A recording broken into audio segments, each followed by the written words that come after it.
이 밤의 영화 뉴스와 리뷰를 전해드립니다. 안녕하세요. 우리들의 진짜 영화 이야기, 영화로운 밤, 나이트 시네마입니다. 2023년 5월 8일 의식의 흐름을 따라가는 영화 뉴스를 이 프렌드에서 진행하고 있습니다. 캐스트로 들으시는 분들 중에서 바쁘신 분들은 1.2배속이나 1.25배속으로 청취하실 것을 권장드립니다. 추천과 구독은 큰 힘이 되니까요. 잘 부탁드리겠습니다. 제가 목감기를 좀 심하게 앓아가지고요. 아직까지 그 목 컨디션이 100% 돌아온 건 아니에요. 그래서 목소리가 약간은 잠겨 있습니다. 그래서 양해 말씀 좀 부탁드릴게요. 아, 목소리가 잠기니까 오히려 섹시하다고요? 오히려 좋아인가요? 우유곡절이 많은 지난 한 주였어요. 그러니까 원래 지난주 일주일 동안 5월 1일부터 6일까지 제가 제주도 휴가가 계획이 되어 있었거든요. 그런데 그 제주도 휴가 가기 3일 전에 제가 아주 심한 그 몸살 감기에 걸린 거예요. 그래서 막 열나고 두통 오고 막 기침하고 난리도 아니었어요. 그래서 제주도 여행을 갈 수 있냐 없냐의 기로에까지 서 있는 그런 상황이었는데, 아, 목소리가 김동률 같다고요? 감사합니다. 그런 상황이었는데 기적적으로 제주도 출발하는 그날 새벽에 이제 완치가 돼가지고 어쨌든 제주도 휴가 일주일 동안 잘 놀고 왔습니다. 근데 일주일 동안 잘 놀고 와놓고는 제주도에서 돌아온 날 식중독에 걸려가지고 불과 오늘 아침까지 되게 발열과 그 폭풍 시옷을 폭풍 설사를 막 하다가 화장실을 붙잡고 있다가 진짜 오늘 새벽에 기적적으로 또 컨디션이 좋아져가지고 정상적으로 회사 출근했다가 이렇게 돌아왔습니다. 그래서 컨디션이 진짜 오락가락했어요. 그래서 좀 힘든 와중에 오늘도 그냥 방송을 쉴까 생각을 했는데 오늘 쉬어버리면 공백기가 너무 길어지는 것도 있고 제가 화, 수, 금 약속에 있는 상황에서 오늘 방송을 안 해버리면은 그 뒤에 뭐 쇼츠를 뽑아야 되는 스케줄이라든가 아니면은 방송 편집 업로드 일정 같은 것들이 다 꼬일 것 같은 거예요. 그래가지고 그냥 오늘 해야겠다라고 생각을 해서 오늘 이렇게 진행을 하고 있습니다. 소대가리님께서 나시님은 식중독인데 우리는 나시님 중독이에요. 저런 진짜 서비스 멘트 하나는 끝내줍니다. 너무너무 감사합니다. 그렇게 다시 한 번 더 목소리가 잠겨 있음에 대해서 양해 말씀 부탁드리면서 계속 진행을 해보도록 하겠습니다. 자, 먼저 나이트 시네마 신규 컨텐츠인데요. 지난주는 제가 휴가 공지를 올렸었죠. 그 제주도에 가서 이제 방송을 못하게 돼가지고 휴가 공지를 올리고 방송을 쉬었습니다. 그래서 그 전주에 진행했었던 개봉작 소개와 영화 뉴스의 편집본이 유튜브와 각종 팟캐스트 플랫폼에 업로드 되어 있으니까요. 많은 청취 부탁드리도록 하겠습니다. 그리고 나세이라고 해서 지지난주 방송 이후에 이제 뭘 봤는지에 대해서 소개드리는 시간을 가져볼 텐데요. 먼저 슈퍼마리오 브라더스를 먼저 봤는데 요거는 솔직히 말씀드리자면은 기대했던 것보다는 조금 못 미쳤어요. 그럼에도 불구하고 팬 서비스 무비라는 차원에서는 굉장히 만족도 높게 봤습니다. 제가 기대했던 거 대비 좀 못 미쳤다고 말씀드렸던 거는 팬 서비스 그 이상의 의미가 있는 작품일까라는 생각이 들어서였어요. 왜냐면은 방금도 제가 말씀드렸던 것처럼 그 팬 서비스라는 의미로는 굉장히 충실하게 구현이 되어 있고 그리고 게임 원작에 있었던 많은 요소들이 정말 잘 구현이 되어 있어가지고 옛날에 이 슈퍼마리오를 즐겼던 어린 시절, 유년 시절의 제 모습이 추억이 되면서 눈시울이 묽어지는 약간 그런 느낌은 충분히 가져다 줬습니다만 그런 거 다 떼고 그냥 이 애니메이션 이 작품 자체로만 봤을 때 이게 좋은 작품이냐? 이거는 약간 좀 의문이긴 하더라고요. 왜냐면은 내용이랄 게 없어요. 거의 약간 조금 난해합니다. 좀 어떻게 보면은 많이 유치하다고 볼 수도 있을 것 같고요. 내용만 놓고 봤을 때는 성인 관객을 타겟으로 했다기보다는 그 청소년도 아닌 것 같아요. 청소년도 아닌 한 초등학생까지 맥시멈 진짜 높게 잡아봤자 초등학생 정도를 타겟팅한 그런 내용 전개가 아니었나라는 생각이 들 정도로 어떻게 보면은 좀 유치하다 싶을 정도의 어떤 그런 내용을 담고 있더라고요. 근데 그럼에도 불구하고 별을 3.5개나 줄 수 있었던 거는 제가 원작 마리오의 팬이었기 때문이지 만약에 그것도 아니었다라고 하면은 이 3.5 점도 좀 주기 힘들었을 것 같다라는 생각이 듭니다. 그럼에도 불구하고 거의 뭐 1시간 30분 정도의 플레이 타임 동안 슈퍼마리오 뽕에 취해가지고 예, 봤던 것 같아요. 그래서 제가 추억팔이를 할 거면은 이렇게 좀 확실하게 해줬으면 좋겠다라는 이야기를 했던 게, 내용은 엉망진창이었을지언정 이 추억팔이라는 그 본연의 목적 하나만은 달성한 작품이 아닌가라는 생각이 들었습니다. 이거를 제가 그 지난주에 소개를 할 때 혼자서도 보고 우리 딸이랑도 가서 보겠다라고 말씀을 드렸는데, 결국은 딸이랑 못 봤어요. 못 본 이유가, 요게 예고편에 보면은 그 해골로 된 슈퍼마리오 거북이가 나옵니다. 누구냐면은 요 친구. 요 친구인데, 공식 명칭이 엉금엉금인가 봐요. 그래서 요 해골로 된 요 거북이 캐릭터가 나오는데, 근데 이 해골로 된 거북이 캐릭터에 그 루이지가 막 쫓기는 씬이 있는데, 그게 이제 예고편에 나와요. 근데 제가 저희 딸한테 이 예고편을 보여주면서 이거 보러 갈래라고 얘기했더니, 그 장면에서 약간 기겁을 하면서 나 이거 못 볼 것 같아 그러더라고요. 그래서 그러면 뭐 어쩔 수 없지 뭐라고 하면서 약간 포기를 했습니다. 근데 그것만 아니었으면 딸이랑도 같이 좀 봤으면 좋았을 텐데라는 생각이 들긴 하더라고요. 왜냐면은 실제로 제가 이거 관람할 당시에도 그 한 유치원생 정도로 돼 보이는 자녀분들이랑 많은 분들이 오셨는데 되게 재밌게 보더라고요. 그래서 이런 개그 코드가 좀 저 정도 연령에게는 먹히는구나라는 생각을 하면서 그렇게 봤던 것 같아요. 그쯤 되는 애들이 이런 슈퍼마리오 원작에 대한 추억이 있어봤자 얼마나 있겠어요. 그래서 걔들이 이걸 재밌게 봤다는 거는 이제 추억팔이를 걷어내고 그냥 이 작품 자체만으로 봤다는 건데, 되게 재밌게 보는 모습을 보면서 그래도 우리 딸이랑 봤으면 더 좋았을 텐데라는 생각이 좀 들긴 했습니다. 그래서 극장에서는 실패를 했지만 나중에 OTT로 뜨면은 슬그머니 이렇게 그 저희 딸한테 약간 밀어 넣으면서 또 같이 한 번 더 도전을 해볼까라는 생각이 좀 들었습니다. 그리고 이게 여담인데요. 저희 딸이 최근에 빠져있는 애니메이션이 하나 있어요. 넷플릭스에서 이제 볼 수 있는 애니메이션인데, 이거예요. 틴 타이탄이라고 아세요? 틴 타이탄이라는 요 애니메이션에 지금 저희 딸이 빠져 있어요. 요게 뭐냐면은, 저희 그 영화로는 저스티스 리그로 좀 더 익숙하실 텐데, 그 DC 코믹스에 나오는 히어로들을 애들이 볼 수 있게 되게 SD 캐릭터화 시켜가지고 이렇게 방영을 한 애니메이션이에요. 요게 넷플릭스에서 시즌 5까지 나와 있고, 극장판도 있어요. 극장판도 있고, 요런 식으로, 요런 그림체인데, 요것보다 조금 더 유아틱합니다. 요런 SD 캐릭터. 되게 귀염뽀짝한 요런 SD 캐릭터로 나온 요 틴 타이탄이라는 요 애니메이션에 저희 딸이 갑자기 빠져가지고 너무 재밌게 보더라고요. 그래서 맨날 요즘 노래를 불러요. 틴 타이탄, 틴 타이탄 하면서 노래를 부르는데, 그 중에서 저희 딸이 제일 좋아하는 캐릭터가 얘입니다. 틴 타이탄의 레이븐. 요 레이븐이라는 캐릭터인데, 얘가 막 그 악마가 깃들여져 있는 캐릭터인데 약간 흑마법 같은 것도 좀 쓰고 막 그래요. 근데 막 두건 같은 것들을 이렇게 좀 뒤집어 쓰고 있는 캐릭터예요. 근데 제 나이키 바람막이가 있어요. 새까만 거. 그거 저희 딸이 맨날, 제 사이즈니까 저희 딸이 입으면 거의 그 두건처럼 되거든요. 그거 둘러 써놓고는 자기가 레이븐이라면서 막 흑마법 쓴다면서 막 하고 하는데, 되게 귀엽습니다. 그거 지켜보고 있으면. 그래서 그거 보면서 드는 생각이, 벌써 DC 코믹스에 이런 식으로라도 입문을 했으니까 약간 나중에 조금 더 나이가 들면은 이런 슈퍼 히어로물에 좀 입문을 시키면서 같이 이야기가 좀 통하지 않을까라는 행복 회로를 좀 돌려보고 있습니다. 자, 그리고 이 가디언즈 오브 갤럭시를 제가 봤어요. 제가 식중독에 걸려서 고생을 했다고 했잖아요. 정말 다행인 게, 이 가오갤을 보고 나서 그 다음날 바로 식중독에 걸렸거든요.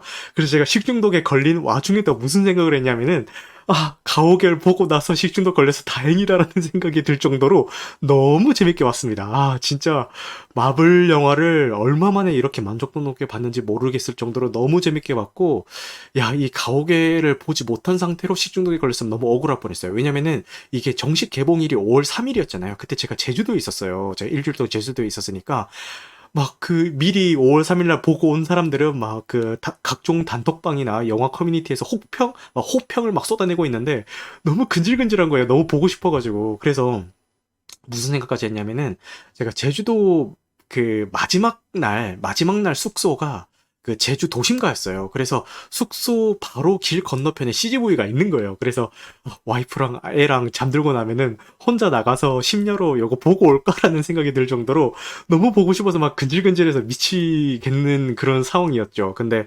뭐 휴가까지 가서 뭐 굳이 그럴 필요 있겠습니까? 그래서 약간 그런 생각은 잠깐 했다가 좀 억누르고 그 돌아온 날 이제 심야로 이제 저희 애 재우고 이제 와이프 자고 난 다음에 심야로 이렇게 보고 왔고 진짜 너무 재밌게 봤어요. 그 보고 와서 딱 잠들었는데 자다가 새벽에 느낌이 안 좋아서 딱 깼더니 식중독이더라고요. 그때부터 막 열과 구토와 막 완전 시달리고 있었죠. 네.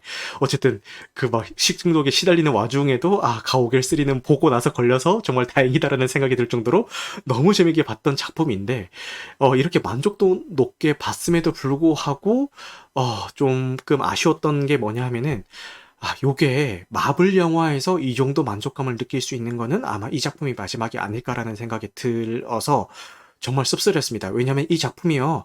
그러니까 최근에 나왔던 마블 작품들이 다 실망스러웠잖아요. 그나마 좀 봐줄만 했던 게 그 3스파 나왔던 스파이더맨이었는데 그것도 사실은 그 3스파가 모두 모였다라는 그 희열이 더해져가지고 더 좋았던 거지. 사실 그 영화 자체만 놓고 봤을 때 마블 작품 치고는 좋았나라고 하면 약간 물음표긴 해요. 그렇죠. 그리고 그 다음에 좋았던 게 닥터 스트레인지 대혼돈의 멀티버스. 그 두 작품 정도가 좀 봐줄만 했다라는 생각이 들고, 나머지는 전부 다 조금이 아니지, 많이 좀 실망스러운 행보를 걷고 있었거든요. 그래서 이 작품이 이 가오갤 3가 더 반가웠던 게 아닌가라는 생각이 드는데, 근데 최근에 그 마블 작품과 비교를 떼놓고, 그 마블 전성기 때 나왔던 그런 작품들 있잖아요. 마블 작품만 나왔다 하면은 막 빵빵 터지고, 스포 당하기 싫어가지고 개봉일 첫날 막 조조에 막 그 연차 써가면서 막 찾아가면서 보고 그런 전성기 때 있었던 그런 마블 작품과 비교해도 전혀 꿀리지 않을 정도로 너무 영화가 잘 뽑혀가지고 재밌게 봤는데 이게 최근에 그 마블의 행보를 봤을 때 이거는 마블의 승리가 아니라 제임스 건이 잘 한 게 아닌가라는 생각이 듭니다. 제임스 건 감독님이 잘 하시는 장기가 뭐냐면은 각종 인간 군상들을 모아놓고 버리는 캐릭터 하나 없이 하나하나 다 잘 살리면서도 이야기를 잘 끌어나가는 게 이 제임스 건 감독님의 그 장기거든요. 그래서 더 수어사이드 스쿼드라든지 아니면은 HBO 드라마 시리즈였던 피스메이커 그리고 요 가디언즈 오브 갤럭시 시리즈들 요 전부 다 보면 다 그런 맥락을 가지고 있는 작품들이에요. 그래서 마블이 잘했다기보다는 요 제임스 건이 했기 때문에 이 정도 작품이 나온 게 아닌가라는 생각이 들었고요. 요즘 그런 이야기들이 많잖아요. 영화 표값 많이 올라서 별로다. 영화 표값 너무 비싸다. 이런 얘기를 하는데 저는 개인적으로 요 작품을 보면서 정말 오랜만에 야 이거는 정말 표값 아깝지 않게 요게 그 상영 시간이 2시간 30분 정도 되거든요. 긴 상영 시간임에도 불구하고 정말 꽉꽉 채워가지고 표값 아깝지 않게 너무 잘 봤다라는 생각이 들면서 감상을 했던 것 같습니다. 이렇게 막 극찬을 쏟아내고 있음에도 불구하고 별 5개를 안 주고 별 0.5개를 빼서 4.5개를 준 이유도 아까 앞서 말씀드렸었던 그런 이유예요. 재밌게 보면서도 가슴 한켠에는 앞으로 이런 작품은 마블에서 보지 못하겠지. 라는 그런 아쉬움을 가지고 이제 별 0.5개를 뺀 것 같아요. 예, 그래서 이거는 마블이 잘한 게 아니라 제임스 건이 잘한 거다라는 생각을 하면서 봤던 것 같습니다. 그리고 요즘 그 마블뿐만 아니라 디즈니에서도 큰 화두를 가지고 있는 게 이제 PC 요소잖아요. 정치적 올바름이라고 해서 성적 다양성이라든가 아니면은 인종의 다양성 같은 것들을 작품 속에 녹여내는 것들을 이제 PC라고 하는데 가장 PC로운 마블 시리즈가 이 가디언즈 오브 갤럭시가 아닐까라는 생각이 들거든요. 이거는 PC 논란이 있기 전부터 가오갤 1편부터 이제 쭉 이어져 왔던 그런 기조인데 그 가오갤 캐릭터들이 사랑받는 이유가 정말 정의감에 차 있거나 멋있는 캐릭터들이 아니라 한 명씩 다 그 결함을 가지고 있고 어디선가는 소외받은 경험이 있는 그런 인간 군상들이에요. 전부 다 속된 말로 하면 다 바보들이에요. 바보들. 모질이들이라고도 하죠. 좀 더 심한 이야기가 있긴 한데 너무 비하적인 발언 같아서 좀 순화시켜서 이야기하자면은 좀 모질이들 정도가 되겠죠.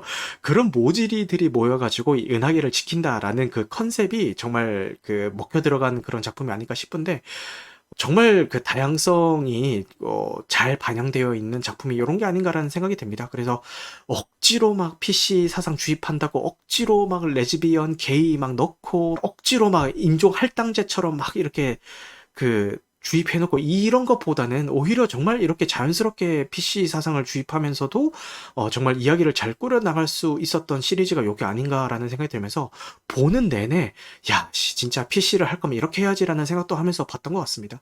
그리고 가오갤 시리즈라고 했을 때 이제 심볼로 떠오르는 게 OST잖아요.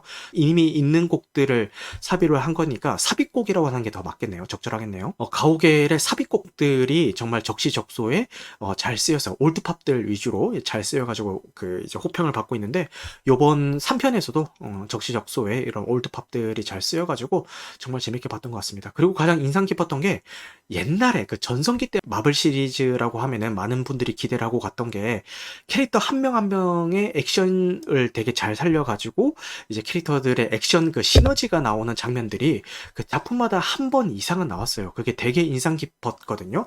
그 캐릭터 한 명 한 명의 그런 장기를 살린 액션 장면들이 서로 이제 시너지를 내면서 되게 멋있는 액션씬을 연출하는 그런 장면이 전성기 때 마블 시리즈에는 꼭 한 번 이상씩은 나와서 그것도 이제 보는 재미 중에 하나였는데 최근 마블 시리즈에서 그게 없었어요. 그러니까 뒷단에는 넣는다고 넣었는데 정말 형편없는 그 야 이것도 액션씬이라고 넣었냐 그냥 뿌숑 빠숑 그런 수준의 그나마 인상 깊었던 액션씬이라고 하면 샹치에서 이제 그 버스 액션씬 그 정도? 예. 그거 외에는 뭐 이렇다 할 막 인상 깊은 액션씬은 거의 뭐 전무하다시피 했어요. 근데 오랜만에 이 가오갤 3에서 원 테이크로 그 각 캐릭터의 그 장기를 살리는 어떤 그 액션씬들이 올드팝 BGM에 깔리면서 쫙 나오거든요. 야, 그 장면에서 진짜 지를 수만 있다면 함성을 지르고 싶었습니다. 야, 이거지. 야, 이게 그 전성기 때 그 마블 뽕이지라는 생각을 하면서 너무 재밌게 봤던 것 같기도 하고 그리고 요 작품을 보시면은 플래시백이 되게 많이 나와요. 그 플래시백이 되게 많이 나오는데, 보통 플래시백이 잦으면은 조금은 그 맥락을 끊는다라는 차원에서, 그러니까 그 본편의 그 굵직한 스토리 라인의 맥락을 끊고 이제 과거 이야기로 돌아간다는 그 점에서, 너무 자주 사용되는 플래시백은 오히려 반감을 불러일으킬 수도 있거든요. 근데 이 가오갤 3에서 사용되는 플래시백은 플래시백에 나오는 내용도 재밌어. 흥미진진해.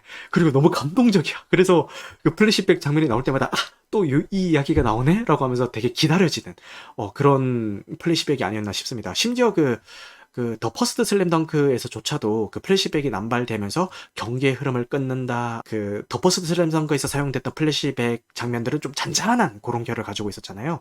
그래서 그 맥을 끊는다 이러면서 조금 안 좋은 평을 가지고 가고 있었는데 요 가오갤 3에서 사용된 플래시백은 굉장히 적절하게 잘 사용됐고 플래시백으로 나오는 그 내용 자체로도 의미가 있는 그런 플래시백을 사용해서 굉장히 만족감 높은 그런 작품이 아니었나 싶었습니다. 그리고 소대가리님이 가오갤은 보고 싶습니다라고 하시는데 보시면은 아마 실망은 하지 않으실 것 같습니다. 제가 아직 목소리 컨디션이 100% 돌아온 게 아니라서 지금 이렇게 방송 들어주시는 분들에게 너무너무 감사한 말씀을 드리겠습니다. 제가 원래 제가 생각해도 목소리는 그래도 좀 어디 가서 알아주지 않나? 이런 약간 그 잡먹고 그런 게 좀 있었는데 지금 제가 느끼기에도 이거는 그 100%내 목소리가 아니라는 생각이 드니까 약간은 위축되는 게 좀 있거든요. 좀 더 열심히 해보도록 하겠습니다. 이제 원래는 지난주 방송 때 했었어야 됐는데 지난주 방송을 제가 제주도 휴가로 인해서 이제 쉬었기 때문에 이번 주에 이제 4월 달에 어떤 영화들을 봤었는지 결산을 살짝 한번 내보자면은 존윅 4가 너무 잘 뽑혔다라는 이야기가 있어가지고 존윅 1만 본 상태였거든요. 그래서 존윅 2와 3를 정주행을 했었고 그 다음에 극장에서는 에어와 리바운드를 봤었네요. 그리고 킬링 로맨스를 봤습니다. 말도 많고 탈도 많은 이 킬링 로맨스를 봤었고 그 다음에 옛날 영화로 이제 올드보이 그리고 인셉션 그리고 슈퍼마리오 브라더스를 이제 4월 달에 봤었네요. 근데 4월 달에는 뭐랄까, 약속도 많고, 그리고 건강 상태 문제도 있고 해가지고, 이제, 다른 달에 비해서는 많이 보지 못한 것 같아서 조금은 아쉽긴 하지만, 그래도, 일주일에 한 편 이상은 봐야지라는 제 목표는 그래도 달성을 한 것 같아가지고, 그래도, 괜찮은 것 같습니다. 이 중에서 한 편만, 4월 달에 본 영화 중에서 한 편만 뽑으라고 한다면, 인셉션을 뽑고 싶고요. 이거는 이제 극장에 재개봉을 해가지고, IMAX관에 재개봉을 해가지고 봤는데, 요게 이게 그 정식 개봉, 그 진짜 그 실제로 개봉했을 당시에는 제가 극장에서 봤음에도 불구하고 좀 너무 오래되다 보니 13년 전인가 그래가지고 기억이 좀 흐릿해져 있었는데, 야, 오랜만에 보니까 진짜 잘 만들었더라고요. 그래서 요 인셉션은 지금 OTT에도 떠 있으니까요. 지금 아직 못 보신 분들 꼭 한번 보시길 바라겠습니다. 그리고 이 중에서 월스트를 꼽으라고 한다면은 많은 분들은 또 베스트로 꼽으신 작품이기도 해요. 요 에어라는 작품을 월스트로 뽑겠습니다만, 이거는 어디까지나 제 개인 취향인 거지 많은 분들이 이 에어를 베스트로 꼽으시는 분들도 있으니까요. 제가 월스트로 꼽았다라고 해서 저 영화 되게 별론가 보다 이렇게 생각하실 필요는 절대 없습니다. 절대 아니고 이건 어디까지나 제 주관적인 생각입니다. 그래서 뭐 많은 분들이 이 작품을 되게 별로라고 했다면은 제가 자신 있게 이거 안 보셔도 됩니다라고 말씀을 드렸겠지만, 그게 아니에요. 저만 재미없게 봤을 뿐이지 많은 분들이 호평을 하고 있고 북미에서도 굉장히 호평을 받고 있는 작품이기 때문에 궁금하신 분들은 나중에 지금 아마 극장에서는 하는 데가 없는 걸로 알고 있는데 나중에 OTT로라도 궁금하신 분들 한 번쯤 꼭 보셨으면 좋을 것 같습니다. 네, 그러면 이제 본격적으로 이번 주에 어떤 영화들이 개봉하는지 소개를 해드리겠습니다. 근데 개봉작 소개에 앞서서 김 빠지는 소리를 하나 해드리자면은, 솔직히 말씀드리면은 이번 주 개봉작 중에서 제 기준에서 이거는 극장에서 봐야겠다라는 생각이 드는 작품이 한 편도 없습니다. 솔직하게 말씀드릴게요. 한 편도 없어요. 야, 이거는 무조건 극장 가서 봐야 된다라는 그런 작품이 한 편도 없고, 그래서 가오갤 3의 흥행 독주는 계속될 것 같습니다. 가오갤이 지금 100만을 넘겼죠. 100만을 넘겨서 흥행 돌풍을 하고 있는데, 이번 주에 제가 말씀드렸던 것처럼 딱히 극장에서까지 볼 만한 작품이 있나라고 했을 때는 물음표기 때문에 아무래도 가오갤 3의 흥행 독주는 계속될 것 같고, 아마 가오갤 시리즈가 그 스페이스 오페라 장르잖아요. 근데 국내에서는 뭐 스타워즈도 그렇고 가오갤 시리즈도 그렇고 그렇게 막 좋아하는 분들은 많은데, 그에 비해서 극장 관객 수가 막 그렇게 흥행됐다라고 보기에는 조금 힘든 시리즈긴 해요. 근데 가오갤 3는 좀 다르지 않을까라는 생각이 듭니다. 왜냐면은 제가 봤을 때도 토요일 심야 시간대 아이맥스 상영이었는데도 불구하고 진짜 상영관이 한 3분의 2는 넘게 차 있더라고요. 그거 보면서 야, 진짜 대박이다라는 생각이 들었어요. 야, 이게 얼마만이지? 이렇게까지 극장에 사람들이 찾은 게 얼마만이지? 라는 생각이 좀 들었고, 그렇기 때문에 좀 당분간은 좀 흥행 가도를 이어가지 않을까. 그리고 저희 회사 분들이 오늘 제가 출근해서 이렇게 좀 여쭤보니까 가오갤 3를 이미 지난 주말에 감상하신 분들이 많으시더라고요. 평소에 영화에 관심 없던 분들이 가오갤 3를 보고 오신 분들이 많아서 이 정도면은 사람들이 움직였으면은 이 정도면은 좀 볼만한데? 라는 생각이 들었고, 저도 2회차를 할까라는 생각이 들어요. 왜냐면 이게 보고 나서 더 좀 여운이 남는 작품이더라고요. 야, 특정 장면들 같은 경우는 계속 뇌리를 맴돌면서 좀 계속 여운이 남는 작품이라서, 근데 2회차 할 때는 우리 와이프 데리고 가서 한번 볼까라는 생각이 들 정도로, 좀 괜찮았던 것 같습니다. 참고로 저희 와이프는 천만 요정입니다. 저희 와이프가 극장에서 봤다 그러면 무조건 천만 넘습니다. 범죄도시 2랑 아바타 2를 최근에 이제 극장에서 본 두 작품인데, 두 번 모두 제가 데리고 가서 봤고요. 본 거 다 천만 넘었죠. 그래서 저희 와이프 별명을 제가 천만 요정이라고 지어줬는데, 저희 와이프가 극장에서 보면은 무조건 천만을 넘습니다. 자, 아이고, 알겠어요. 죄송합니다. 이제 신작 소개를 할게요. 이게 신작 소개를 할 게 없으니까 자꾸 가오갤 3 이야기가 너무 길어지네요. 죄송합니다. 네, 그만큼 재밌게 봤으니까 그런 거예요. 양해 좀 부탁드릴게요. 네. 네. 자, 처음에 이제 소개해드릴 작품은 요 롱디라는 작품인데요. 요거 딱 봤을 때 무슨 생각 나세요? 예, 영화 서치 1편, 2편 바로 생각이 딱 나죠. 그런 형식을 빌려서 제작이 된 작품이고요.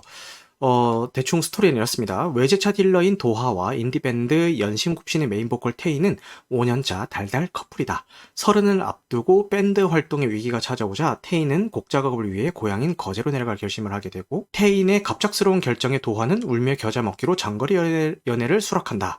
롱디임에도 매일매일 쉴 새 없는 카톡과 영상통화로 넘쳐나는 사랑을 표현하던 도하는 결국 5주년 기념일을 맞아 깜짝 프로포즈를 준비하고, 특급 고객 제임스는 같은 날 파티를 주최하는 것도 모자라 도하에게 거절할 수 없는 제안을 한다. 잠깐 들리기만 하던 도하의 계획은 필름이 끊기면서 차질이 생기고, 설상가상 그날의 사건이 SNS에 퍼지며 일과 사랑 모두 총체적인 난국을 맞이한다. 화면 너머로 사랑을 이어가는 건 정말 어려운 걸까? MZ세대가 전하는 이 시대의 새로운 사랑법. 이라는 시놉시스를 가지고 있는데, 사실 이 영화 예고편을 보신 분들은 아시겠지만 이게 사실 시놉시스가 중요한 영화는 아니고요. 요 영화의 형식이 주는 게 굉장히 중요한 영화라는 생각이 듭니다. 한국 영화에서 이런 시도가 됐던 게 이번이 처음은 아니에요. 많은 분들이 아실 텐데 넷플릭스에서 공개가 됐었던 스마트폰을 떨어뜨렸을 뿐인데, 요게 뭐 일본 영화 리메이크긴 한데 어쨌든 스마트폰을 떨어뜨렸을 뿐인데에서도 요런 기법이 사용되긴 했는데, 그 스크린을 통한 그 화면이 사용되긴 했는데 초반 시퀀스에 잠시 사용이 된 거지 영화 뭐 풀타임으로 다 사용된 건 아니었잖아요. 근데 요 롱디는 아무래도 서치 1, 2의 어떤 그런 연출 기법을 따라서 영화 전반적으로 요렇게 끌고, 요런 연출로 끌고 나가지 않을까라는 생각이 듭니다. 근데 이 롱디 예고편을 보면서 들었던 생각은 요거 아이디어는 참 잘 잡았다라는 생각이 드는 게, 요런 그 연출 기법을 가장 잘 활용할 수 있는 소재 중에 하나가 요 롱디가 아닌가 싶어요. 사실 몸만 떨어져 있을 뿐이지 요즘처럼 뭐 소셜 네트워크라든지 아니면은 메신저 앱 같은 것들이 많이 활성화가 되어 있는 시대에 몸만 떨어져 있을 뿐이지 이게 롱디가 롱디인가라는 생각이 좀 들긴 하더라고요. 요즘 시대에 생각을 해보면은, 야, 롱디도 말이 롱디지 이렇게 막 영상통화나 이런 거 너무 잘 구축되어 있는 요런 환경에서는 진짜 몸만 떨어져 있을 뿐이지 요 가깝게 있는 것처럼 이렇게 연애를 할 수도 있겠다라는 생각이 들었습니다. 그리고 제가 이번에 제주도 여행 가면서 조금 약간 충격을 받았던 게, 제가 지금 30대 후반이거든요. 저희 세대만 해도 이렇게 사람들끼리 모여 있을 때 스마트폰만 들여다보고 있는다는 거는 약간은 좀 익숙하지 않긴 해요. 그러니까 어떤 거냐면은, 당연히 혼자 있을 때는 뭐 스마트폰만 계속 보고 있는다든가 뭐 이게 이런 게 익숙하긴 하지만, 뭐 친구들끼리 모여 있거나 뭐 사람들 몇 명 이상이서 모여 있는데 서로 이렇게 얘기를 하지 않고 스마트폰만 보고 있는 거는, 오히려 이거는 예절이 아니고 좀 비매너다라는 인식이 저희 세대들한테까지는 좀 있는 것 같아요. 일단 저부터도 그렇게 생각을 하고 있고, 어, 모르겠어요. 뭐 다른 분들은 어떨지 모르겠지만 제 주변은 좀 그런 것 같아요. 그런데 제가 이번 제주도 여행에서 좀 놀랐던 게, 제 이번 제주도 여행이 그 중고등학생들 수학여행 시즌을 좀 겹쳤거든요. 근데 공항에서 이제 그 중고등학생들을 만나잖아요. 그 335 애들이 모여가지고 막 서로 막 수다 떨고 이렇게 얘기하는 게 아니라 다 폰만 보고 있어. 모여서 그 테이블에 둘러 앉아가지고 다 이어폰 꼽고 각자 그냥 휴대폰으로 보고 있는데, 그래서 그냥 뭐 하길래 저렇게 보고 있나 싶어서 쓱 보잖아요? 그럼 다 틱톡 보고 있어. 와, 거기서 약간 문화적 충격을 받았습니다. 그래서 요즘 애들은 우리 세대들보다 훨씬 더 이런 스크린 환경에 더 익숙한 세대겠구나라는 생각이 들면서, 오히려 이런 젊은 세대들 한 20대 아니면 10대, 20대들의 보기에는 이런 롱디라는 이런 작품이 좀 더 신선하고 좀 더 친숙하게 다가가지 않을까라는 생각이 들었습니다. 제가 봤을 때는 좀 형식이 독특해서 조금 관심이 간다 요 정도 수준이긴 한데, 아마 10대, 20대들 층이 볼 때는 요거 재밌겠는데? 라는 생각이 들면서 호기심을 가질 만한 작품이 아닌가라는 생각이 들어요. 그래서 아마 캐스팅도 요런 핫한 배우들을 좀 쓴 게 아닌가라는 생각이 듭니다. 이 여배우 이름이 박유나 배우였나요? 박유나 배우였나?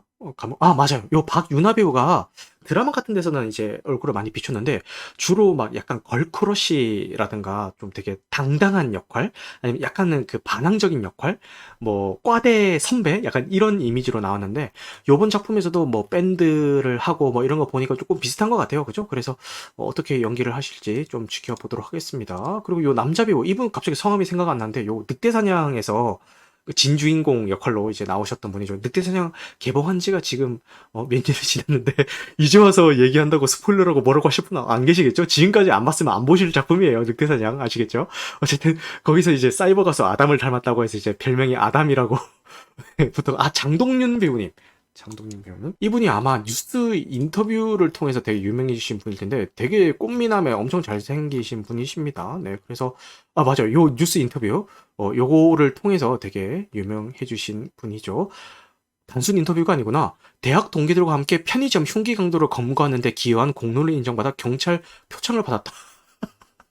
되게 독특한 이력을 가지고 있는데, 어쨌든 요분이 이제 또 주연을 맡아주셨는데, 요분이 좀 요즘 핫한 배우세요. 그래서 요 캐스팅만 봐도 한 10대, 20대 층을 좀 노린 게 아닌가라는 생각이 들고 있고, 요즘 좀 느끼고 있는 생각인데, 요런 약간 10대, 20대 층을 노리고 제작된 영화들 같은 경우에 지난번 뭐 동감 리메이크도 그렇고 어떤 느낌이 드냐면은, 요즘 유행 10대, 20대들이 많이 보는 웹드라마 있잖아요. 그 되게 짧게 짧게 끝나는 한 10분, 20분이 한 회차로 끝나는 그런 웹드라마 재질로 제작이 되고 있다는 생각이 드는데 아마 이 롱디도 비슷한 느낌이 아닐까라는 생각이 그냥 보지는 않았지만 그냥 그런 생각이 듭니다. 그래서 만약에 제가 아까 서두에 뭐 이번 주 개봉작 중에서 뭐 극장에서 볼 작품 없다 이런 말씀 드렸는데 굳이 한 편만 꼽아서 극장에서 보란다면은 요 롱디를 보게 될 것 같다라는 생각이 듭니다. 그 다음 소개해드릴 작품은 엑소시스트 더 바티칸이라는 작품인데요. 요게 말 그대로 구마의식을 진행하는 작품이에요. 특이한 게 실존 구마사지인 가브리엘 아모르트라는 요 분, 가브리엘 아모르트라는 요 분이 실제로는 이제 지금은 이제 별세를 하셨지만 이분이 남기셨던 그 기록을 모티브로 해서 제작이 됐다고 합니다. 근데 뭐 홍보는 뭐 실화 기반이다라고 하는데 뭐 그분이 남기신 기록을 모티브로 했으니까 실화 기반이라는 말이 아주 틀린 건 아닌데 뭐 그렇다고 해서 뭐 요 각색도 좀 많이 들어갔을 거예요. 아마 영화를 위해서 뭐 그런 것 같고 북미평은 그다지 좋지는 않습니다. 약간 B급 영화를 따르고 있다라는 평도 따르고 있고 지금까지 나왔었던 엑소시즘을 다뤘던 그런 영화에서 보여줬던 것들을 그냥 다 총집합해서 보여주고 전혀 새로울 게 없다. 뭐 이런 평을 받으면서 해외에서는 그다지 좋지 못한 평을 받고 있는 것 같기는 합니다. 그럼에도 불구하고 이런 뭐 엑소시즘이라든지 그 오컬트물 좋아하시는 분들은 한 번쯤 뭐 보셔도 나쁘지 않은 작품 같으니까요. 참고하시면 좋을 것 같습니다. 그 다음 작품이 유랑지구 2라는 게 이제 개봉을 하는데 유랑지구가 중국 작품인데요. 1편이 중국 개봉작 중에서 역대 흥행 스코어 3위를 달성을 했고요. 개봉 첫 주 수익만 3억 달러를 찍을 정도로 유랑지구 1편이 중국에서는 엄청 흥행을 했습니다. 그러니까 2편이 제작이 안 될 수가 없겠죠. 2편도 이미 해외 중국에서는 개봉을 했고요. 벌써 6억 달러의 수익을 돌파를 하고 있을 정도로 흥행을 하고 있다고는 하는데 요게 그 실관람객, 그러니까 일반 관람객 대상 그 시사회가 진행이 됐거든요. 근데 시사회 다녀오신 분들은 약간 그 평이 점점점 약간 그런 평을 하고 있더라고요. 그래서 중국에서는 뭐 이미 흥행을 했기 때문에 뭐 사실 한국에서의 흥행 여부가 뭐 크게 뭐 중요할 것 같지는 않습니다만 국내 시사회 반응은 뭐 그다지 좋지 못하다. 그리고 그 중국에서 활발한 활동을 하고 있는 그 클라라 배우가 한국에는 클라라로 더 많이 알려져 있죠. 요 클라라 배우가 요 시사회 때 막 무대 인사도 오고 막 했었나 봐요. 근데 뭐 사실 비중은 그렇게 크지 않다고 해요. 시사회 다녀오신 분들 얘기 들어보니까. 그래서 참고만 하시면 될 것 같습니다. 그 다음에 토리와 로키타라는 작품인데 다르덴 형제 감독의 작품이에요. 평론가들 사이에서는 호평을 받고 있는 작품 같고요. 시놉시스는 벨기에로 넘어온 아프리카 난민인 소년 토리와 소녀 로키타는 어려운 처지에 처해 있다. 살기 위해서 둘은 마약 장사에 손을 대게 된다라는 이런 시놉시스를 가지고 있습니다. 소대가리님이 이 작품 꼭 볼 거다라고 말씀을 하시네요. 네, 로튼토마토 평점을 보면은 다르덴 형제가 낳은 또 한편의 휴머니즘 가득한 보석가득 같은 작품이다. 토리어 로키타는 극중 인물들의 가슴 아픈 상황 속에서 던져놓으면서도 그들의 본질적인 존엄성을 강력하게 주장한다라는 평을 낳으셨습니다. 다르덴 형제 감독님의 작품을 제가 본 건 없어요. 지금까지 한 편도 보진 못했지만 주로 이제 휴머니즘을 이제 토대로 한 뭐 감독님이다 뭐 이런 식의 대충 이제 그 작품의 결은 알고 있습니다. 그리고 뭐 벨기에를 배경으로 많이 하고 있다 뭐 그 정도만 알고 있는 작품인 감독님인데 요번 작품 역시도 이제 잘 뽑혔다는 것 같으니까요. 많은 분들 관심을 가주셨으면 좋겠고 요 다르덴 형제님이 얼마 전에 방한을 하셨죠. 방한하셔서 인생 네컷 막 사진 찍으시고 그리고 이창동 감독님을 만나셨더라고요. 그리고 이창동 평소에도 이 다르덴 형제 감독님이 이창동 감독님을 이제 한국 감독 중에서 제일 좋아한다라고 말씀하셨는데 실제로 이제 방한했을 때 만나셔가지고 같이 뭐 식사도 함께 하시고 인증샷도 남기셨더라고요. 그래서 그렇게 방한하고 하셨습니다. 그래서 이 작품 많이 기대해 보셨으면 좋겠습니다. 요 인생 네컷 요거 요 귀염뻑짝하죠. 네, 요런 사진을 남기셨다라고 합니다. 이제 이번 주 개봉작 소개는 끝났고요. 영화 뉴스 간단하게 소개해드리고 계속 진행하도록 하겠습니다. 오펜하이머의 메인 예고편과 개봉일이 공개가 됐습니다. 8월 15일 날 개봉을 하게 됐고요. 공교롭게도 광복절에 개봉을 하는데 이게 핵을 다루는 작품이잖아요. 근데 광복절이 또 화요일이에요. 보통 영화들이 수요일에 개봉을 하는데 아마 화요일에 개봉을 하는 거는 이제 그 휴일 특수를 노리고 화요일에 개봉하는 게 아닌가 싶은데 사람들이 공교롭게도 그게 광복절이어가지고 일본을 노리고 광복절 날 핵을 다룬 작품을 이제 개봉하는 게 아니냐라는 그런 우스갯소리가 나오고 있습니다. 네, 그래서 뭐 엄청 출연진도 엄청 짱짱하고 우리 크리스토퍼 놀란 감독이라고 하면은 뭐 그냥 덮어놓고 보는 감독이잖아요. 그죠? 그래서 많은 기대를 사고 있는데 어쨌든 8월 15일로 이제 개봉일이 선정이 됐다고 하니까요. 한번 기대를 해보시면 좋을 것 같습니다. 그 다음에 듄 파트 2에 또 예고편이 공개가 됐죠.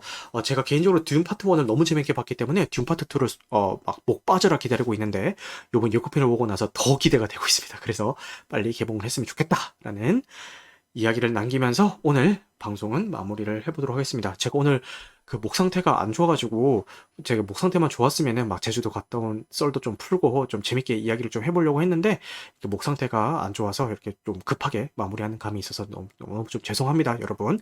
그럼에도 불구하고 이렇게 늦은 시간까지 이렇게 함께 해주신 분들 모두 감사의 말씀 드리겠습니다. 네, 오늘 늦은 시간까지 함께 해주신 분들 모두 감사하고요. 오늘 방송된 내용은 편집 과정을 거쳐서 유튜브와 각종 팟캐스트 플랫폼에 업로드될 예정입니다. 여러분들 영화 틈밤 되시길 바라겠습니다. 감사합니다.